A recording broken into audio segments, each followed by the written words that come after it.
Mom, 82 days of pure hell. Japanese civilians are jumping off cliffs rather than face capture. I watched a mother throw her baby into the sea before leaping herself.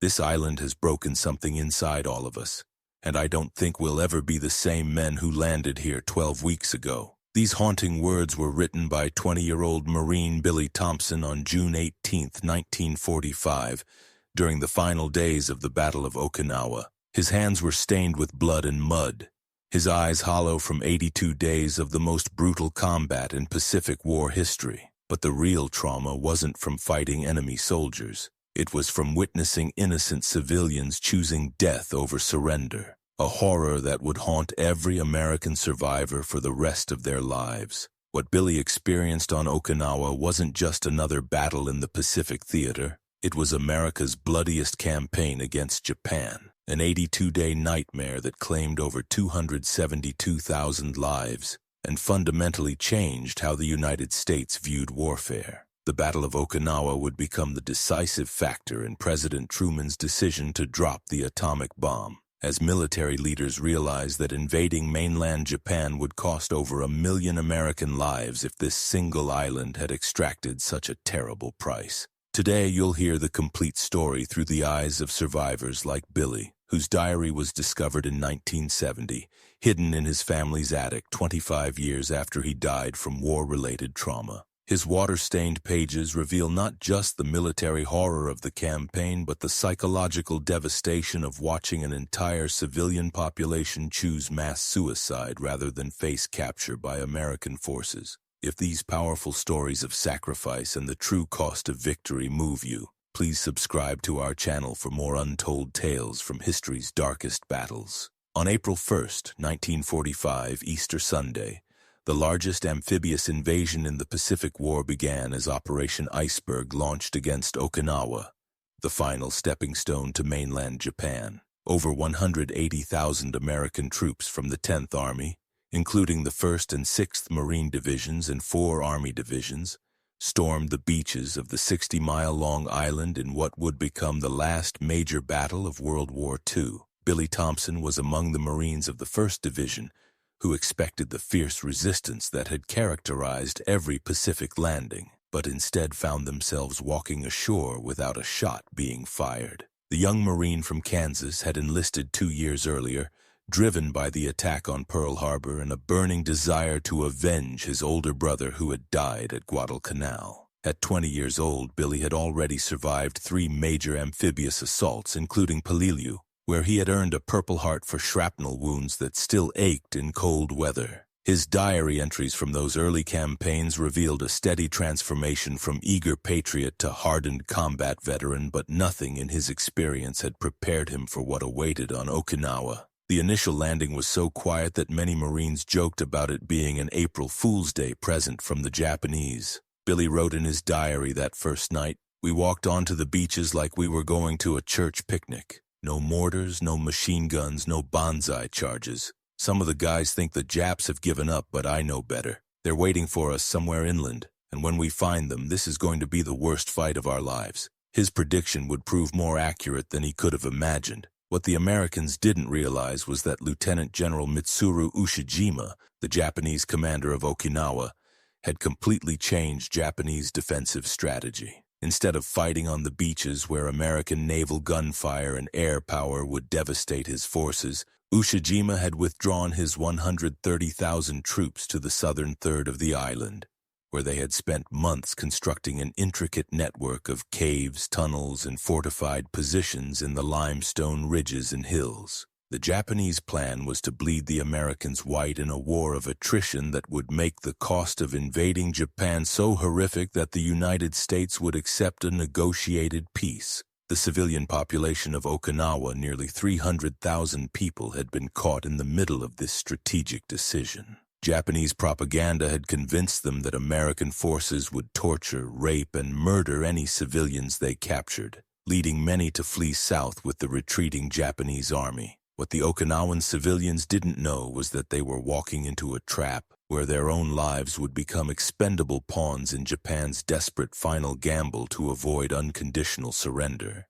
As Billy and his fellow Marines pushed inland during those first deceptively quiet days, they began to encounter something that would haunt them forever.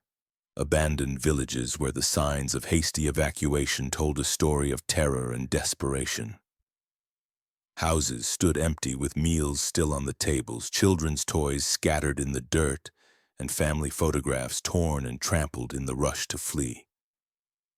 The silence was more unnerving than enemy fire because it suggested that something far worse than combat was waiting for them in the hills ahead. By April 15th, 2 weeks into the campaign, Billy Thompson and his unit had pushed far enough south to encounter the first elements of Japanese defensive positions, and with them came a discovery that would shatter the young Marine's faith in the righteousness of war. Hidden in caves and crevices throughout the limestone ridges were the bodies of Okinawan families who had chosen death over capture, often using grenades provided by Japanese soldiers, or throwing themselves from cliffs in acts of mass suicide that defied American comprehension. The first incident Billy witnessed occurred near the village of Kakazu, where his patrol discovered a cave containing the bodies of over 30 civilians, including elderly grandparents, mothers, and children as young as 2 years old. They had died from grenade explosions apparently self-inflicted after Japanese soldiers had convinced them that American capture meant torture and death. Billy's diary entry that night revealed his profound shock. "I've seen men die in combat, but this is different. These weren't soldiers, they were families who killed themselves because they were more afraid of us than of death itself. What kind of monsters do they think we are?" The pattern repeated itself with horrifying frequency as American forces advanced deeper into Japanese-held territory. At Marpy Point, Billy's unit witnessed one of the most traumatic scenes of the entire campaign. Hundreds of civilians, many carrying infants and young children, leaping from 100-foot cliffs into the sea rather than face capture by American forces. The sight of mothers throwing their babies into the churning waters before jumping themselves burned itself into Billy's memory with such intensity that he would wake up screaming from nightmares for decades after the war. What made these mass suicides so devastating for American troops wasn't just the horror of witnessing them, but the realization that Japanese propaganda had been so effective that an entire population preferred death to liberation. The Okinawan civilians had been told that Americans were barbaric demons who would rape women, torture men, and eat children alive. These lies, spread by Japanese authorities who knew the truth about American treatment of prisoners and civilians, had created a psychological weapon more devastating than any artillery barrage. Have you ever considered how witnessing such civilian mass suicide might affect young soldiers who believed they were fighting to liberate oppressed peoples? The psychological trauma was beyond anything military training could prepare these men for. Billy and his fellow Marines found themselves in the impossible position of trying to save people who were desperately trying to kill themselves. American forces began broadcasting surrender appeals in Japanese and Okinawan dialects, promising food, medical care, and safety to any civilians who would come forward. They dropped leaflets showing American soldiers caring for Japanese prisoners and treating wounded civilians, but the propaganda war had already been won by fear, and few Okinawans were willing to risk trusting their supposed liberators. The most heartbreaking incidents occurred when American troops actually succeeded in preventing civilian suicides, only to watch their rescued victims attempt to kill themselves again at the first opportunity. Billy wrote about finding a young Okinawan woman who had survived a grenade blast that killed her entire family. When American medics tried to treat her wounds, she attempted to bite through her own tongue to bleed to death, screaming that she would rather die than be dishonored by enemy capture. The medics saved her life, but Billy wondered whether they had done her any favor. As the weeks passed and the suicide discoveries multiplied, American forces began to understand that they were fighting not just a military campaign, but a war against an entire worldview that made death preferable to defeat. The Japanese concept of honor had been weaponized to turn innocent civilians into final victims of a conflict they had never chosen to join. For young Americans like Billy, who had grown up believing that their cause was just and their enemies were primarily military targets, the realization that their presence was driving families to suicide created a moral crisis that no amount of military training could resolve. The psychological impact on American troops was severe and immediate. Many soldiers began questioning whether the war was worth continuing if victory meant walking through islands of corpses created by their own advance. Others became hardened to the point of callousness, viewing the civilian deaths as evidence of Japanese fanaticism rather than tragedy. Billy fell somewhere between these extremes, maintaining his humanity while struggling to understand how human beings could be convinced to kill their own children rather than face an enemy who had no intention of harming them.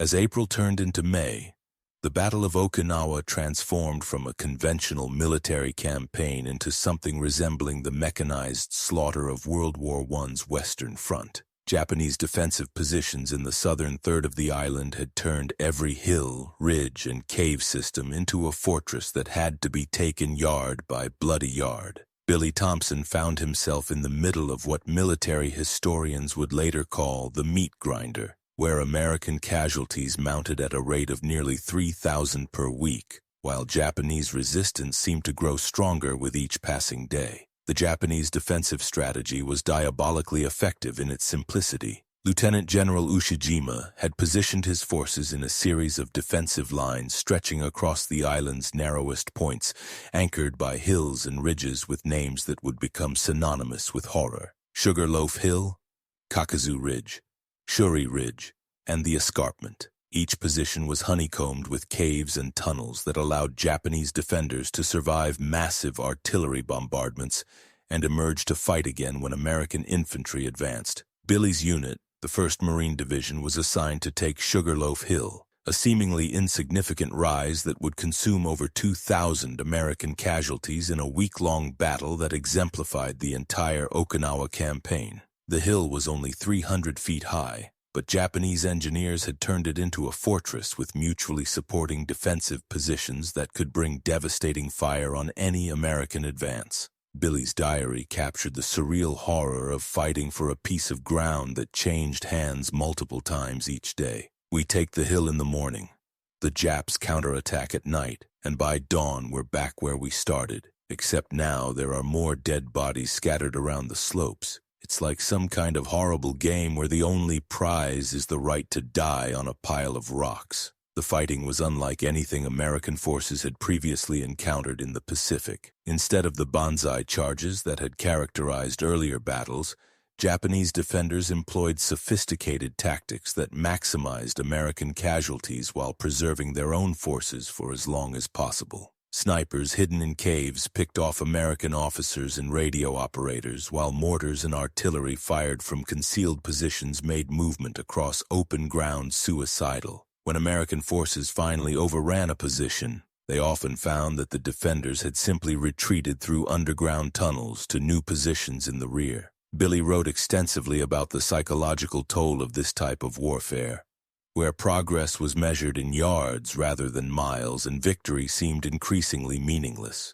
Yesterday we advanced 200 yards and lost 50 men doing it. Today we lost 40 men holding the same 200 yards. Tomorrow we'll probably lose another 60 trying to advance another 200 yards. At this rate we'll all be dead before we reach the other end of the island, and for what? So we can say we own a pile of rocks that nobody wanted in the first place. His growing cynicism reflected the mood of many American troops who began to question whether any strategic objective was worth the massive human cost they were paying. The weather added another layer of misery to the campaign. Okinawa's rainy season began in early May, turning the battlefield into a muddy quagmire that made movement difficult and resupply nearly impossible. Billy described conditions that would have been familiar to soldiers at Verdun or the Somme. Everything is mud. Our uniforms, our weapons, our food, all covered in thick, sticky mud that never dries. The foxholes fill up with water faster than we can bail them out, and the smell of dead bodies mixed with mud and rain is something you never get used to. Some of the guys have been wearing the same clothes for 3 weeks because there's no point in changing. You'll be covered in mud again in 5 minutes. The constant presence of death began to affect even the most hardened veterans. Bodies lay scattered across the battlefield for days or weeks because recovering them was too dangerous, and the tropical heat accelerated decomposition to the point where entire areas became uninhabitable due to the stench. Billy noted that his unit had stopped bothering to learn the names of replacement troops because the life expectancy of new arrivals was often measured in hours rather than days. This dehumanization was a survival mechanism, but it came at the cost of the soldiers' own humanity. As the campaign dragged on through May and into June, American casualties mounted to levels that shocked even seasoned military commanders. The 1st Marine Division alone suffered over 8,000 casualties during the Okinawa campaign, while the 6th Marine Division lost nearly 9,000 men. Army divisions fared no better, with some units losing 100% of their original strength to death, wounds, and combat fatigue. Billy survived physically, but his diary entries revealed the psychological destruction of a young man who had seen too much death and suffering to ever return to the person he had been before the war. While Billy Thompson and his fellow Marines were fighting their way through the hellish ground campaign on Okinawa, another form of horror was unfolding in the waters surrounding the island. The Japanese had launched the largest kamikaze offensive of the war, sending wave after wave of suicide aircraft against the American fleet in attacks they called Divine Wind operations. Between April and June 1945, nearly 1,900 kamikaze aircraft struck at American ships, creating a naval nightmare that paralleled the infantry meat grinder taking place on shore. Billy could see the naval battle from his positions in the hills, watching helplessly as Japanese aircraft dove through American fighter screens and anti-aircraft fire to crash into destroyers, cruisers, and aircraft carriers anchored offshore. The sight of American ships exploding and burning on the horizon added another layer of despair to an already overwhelming situation. In his diary, Billy wrote, "Every night we watch the ships burning out there, and every morning there are fewer of them. The Navy guys who come ashore for supplies look like we do. Haunted, exhausted, like they've seen too much death to ever be normal again. This whole island is cursed." The kamikaze attacks were unlike anything the U.S. Navy had faced before, combining fanatical determination with tactical effectiveness that forced American commanders to completely rethink their defensive strategies. Traditional anti-aircraft fire was designed to shoot down aircraft whose pilots were trying to survive, but against pilots who were actively seeking death.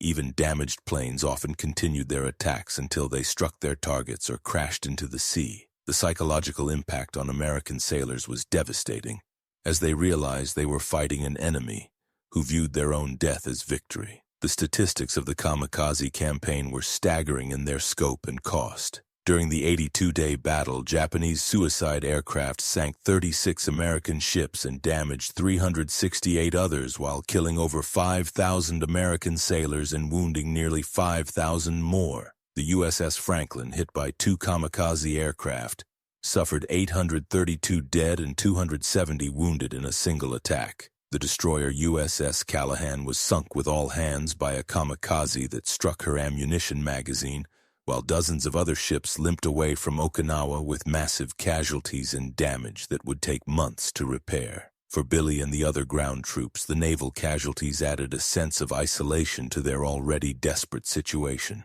The fleet was supposed to provide fire support, supplies, and eventual evacuation, but as more ships were damaged or sunk, the Marines began to feel abandoned on an island that seemed determined to kill everyone who set foot on it. Billy noted the irony that American forces were simultaneously winning and losing the battle, gaining ground on shore while losing control of the surrounding waters. The kamikaze attacks also revealed the depth of Japanese desperation and fanaticism that American forces were facing. Unlike earlier battles where Japanese troops fought to the death but still employed recognizable military tactics, the kamikaze represented a complete abandonment of rational warfare in favor of religious fervor and national mythology. Billy and his fellow Marines began to understand that they were fighting not just an army, but an entire culture that had embraced death as preferable to defeat. By mid-June 1945, after more than 2 months of continuous combat, American forces finally began to break through the last Japanese defensive positions in southern Okinawa. But victory came at a price that shocked even the most hardened military leaders. Billy Thompson participated in the final assault on Shuri Ridge, the last major Japanese stronghold. where he witnessed scenes that would define his understanding of war's true cost for the rest of his life. The capture of Shuri Ridge on June 18th marked the effective end of organized Japanese resistance, but it also revealed the full scope of the civilian tragedy that had unfolded during the campaign. As American troops advanced through the final Japanese positions, they discovered cave systems filled with the bodies of Okinawan families who had been caught between the opposing forces and chose death over capture. Billy's diary entry from that day captured the horror of these discoveries. We found them in every cave. Grandparents, parents, children, babies. Some had been killed by grenades, others by poison. Some had simply starved to death rather than surrender. An entire people chose to die rather than live under our protection. What does that say about us? The final tally of civilian casualties was beyond anything American forces had imagined possible. Over 150,000 Okinawan civilians died during the campaign, representing nearly half the island's pre-war population. Many had been killed in the crossfire between American and Japanese forces, but a significant number had died by suicide, convinced by Japanese propaganda that death was preferable to American occupation. The sight of entire families lying dead in caves and cliffside shelters traumatized American troops who had believed they were fighting to liberate oppressed peoples. For Billy, the end of the battle brought not relief but a profound sense of moral confusion. The Marines had achieved their military objective and proven that Japanese forces could be defeated even when fighting on their home territory. But the cost had been so enormous that victory felt hollow. In his final combat diary entry dated June 21, 1945, Billy wrote, "We won. The island is ours. But I keep thinking about all the dead. Ours, theirs, and all those civilians who killed themselves rather than meet us. If this is what victory looks like, I'm not sure I want to see what defeat would have been like." The Battle of Okinawa had consumed 82 days and cost over 272,000 lives. 12,300 American, 110,000 Japanese military, and 150,000 civilian casualties. The 1st Marine Division alone had suffered 50% casualties, while some Army units had been virtually destroyed and rebuilt multiple times during the campaign. The naval losses were equally staggering, with the kamikaze attacks representing the most sustained aerial assault on American naval forces in history. What made these casualties even more significant was their impact on American strategic planning for the invasion of Japan. Military leaders realized that if a single Japanese island had cost so many lives, the invasion of the Japanese home islands would likely result in over 1 million American casualties and potentially 10 million Japanese deaths. This sobering calculation became a crucial factor in President Truman's decision to authorize the use of atomic weapons against Hiroshima and Nagasaki, viewing them as a more humane alternative to the massive bloodshed that a conventional invasion would require. Billy Thompson survived the Battle of Okinawa physically, but like many veterans, he carried psychological wounds that would never fully heal. His post-combat diary entries revealed a young man struggling to reconcile his patriotic beliefs with the reality of what modern warfare meant for both soldiers and civilians. The boy from Kansas who had enlisted to avenge Pearl Harbor had become a man who understood that victory in war often came at a price that made winning feel like losing. Billy Thompson returned home to Kansas in September 1945, just 3 weeks after Japan's surrender following the atomic bombings of Hiroshima and Nagasaki. Like many Pacific War veterans, he struggled to readjust to civilian life, haunted by memories of the civilian mass suicides he had witnessed on Okinawa and the knowledge that his own presence had somehow contributed to those tragic deaths. His family noticed the change in him immediately. The cheerful young man who had left for war had been replaced by someone older, quieter, and deeply troubled by experiences he could barely put into words. Billy rarely spoke about his war experiences, even to his closest family members. When asked about Okinawa, he would typically change the subject or simply say that it was something nobody should have to see. His diary, which he had faithfully maintained throughout the campaign, was hidden away in his bedroom, too painful to read and too important to throw away. For 25 years, the water-stained pages remained locked in a trunk in his family's attic, containing secrets that Billy could not share with the people he loved most. The discovery of Billy's diary in 1970, 5 years after his death from cancer at age 45, provided his family with their first real understanding of what he had experienced during those 82 days on Okinawa. His younger sister Margaret, who found the diary while cleaning out the family home, was shocked by the detailed accounts of civilian suicides and the psychological toll they had taken on her brother. She later said that reading Billy's words helped her understand why he had never been able to fully come home from the war, despite being physically present for 2.5 decades. What made Billy's diary particularly significant was its documentation of the connection between the Okinawa campaign and the decision to use atomic weapons against Japan. In several entries written after his return home, Billy had reflected on reports about the atomic bombings and their role in ending the war. He wrote, "When I heard about the atomic bomb, my first thought wasn't about the Japanese who died, but about all the Americans who didn't have to die invading Japan. If Okinawa cost us 12,000 dead for one island, how many would it have cost to take the whole country? Maybe those bombs saved more lives than they took, but that doesn't make me feel any better about the families I watched kill themselves in the caves." The publication of excerpts from Billy's diary in the 1970s contributed to a growing understanding of the psychological costs of the Pacific War and the complex moral calculations that shaped the decision to use atomic weapons. His first-hand account of civilian mass suicides on Okinawa provided crucial evidence for historians studying the factors that influenced President Truman's authorization of the atomic bombings. The diary also helped document the massive psychological trauma suffered by American combat veterans, contributing to improved understanding and treatment of what would later be recognized as post-traumatic stress disorder. Billy's story also illustrated the broader tragedy of the Pacific War's final phase, where Japanese resistance had become so fanatical that victory required not just defeating enemy forces but overcoming an entire culture that had embraced death over defeat. The civilian suicides on Okinawa represented the logical endpoint of Japanese militarism, where propaganda and cultural pressure had convinced ordinary people that death was preferable to foreign occupation, regardless of how humane that occupation might be. What do you think about the moral complexity of using atomic weapons to avoid the massive casualties that would have resulted from invading Japan? Billy's diary suggests that many veterans understood this terrible calculus from personal experience. The ultimate irony of Billy's story was that his participation in the bloodiest battle of the Pacific War had helped convince American leaders that conventional warfare was no longer acceptable in the atomic age. The massive casualties at Okinawa demonstrated that modern warfare had become too destructive to be sustainable,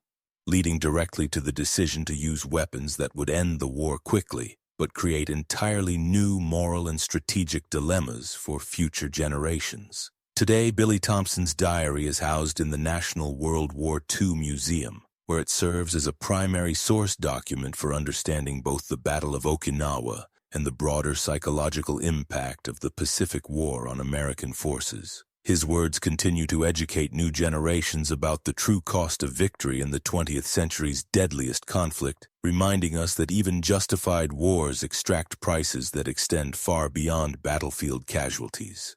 Billy's final diary entry, written on the 5th anniversary of the battle's end, captured the lasting impact of his Okinawa experience. 10 years later, I still dream about those caves full of dead families, and I still wonder what we could have done differently.